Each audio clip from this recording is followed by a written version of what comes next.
Hello everyone, gshock here. Today will be a quick one as well. I'm gonna make a review video for a DW5900 G-Shock watch, which I already made before, I know. Today will be a different one.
And here we are, looking much better now. Alright, what my original idea is just to go with, install the original black band like so, and maybe settle down with black bezel, and probably gonna end up looking just fine like this.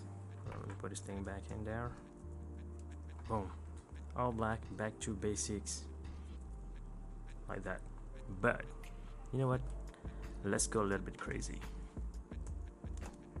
I have a green bezel instead, and I could still go with black and it would still be perfectly fine, but let's go with brown color strap.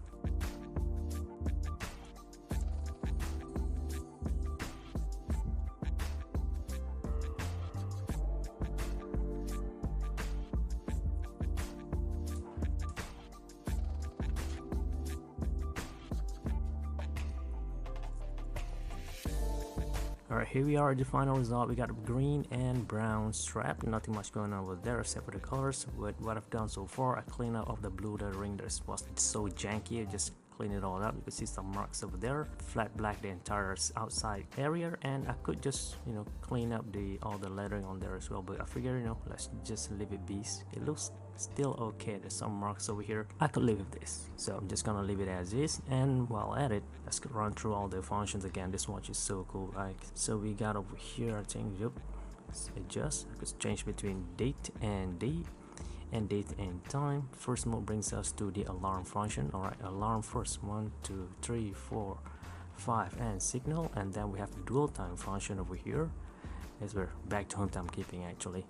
Next mode is dual time function, and then we got the countdown timer of the graphics over here. This is called the trigraph model. So we have trigraph or digital analog. So this is really made to look like an analog hands, but it is in digital format.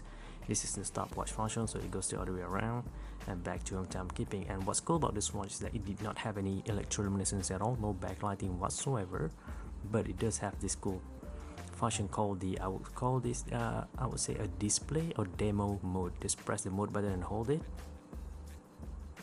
at home timekeeping, and look at that, it will just run through animations like those.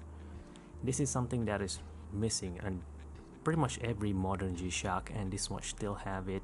You could pick this up on by Japan. I just looked it up, about 30 bucks only. If you could find replacement parts, it's gonna cost you the same as the watch, but you could still use the strap and save a lot of money by just looking for one of these. But remember, the replacement parts is expensive. This is a vintage model. You cannot use modern DW5900 on this vintage DW5900. I don't know why Cassie does it, but that's how it looks like. So you need to find the special parts just for this model only, and it is a really fun G-Shock. Even today, over 32 years old, it's still running strong. Well, for 30 bucks, totally worth it, I think. Alright, with that said, thank you very much for watching. This is G-Shock High Fashion channel, and look at that Japan T. The previous one I have was made in Malaysia, signed on the back over here. This one for made in Japan model, so it's a bit different but still the same watch.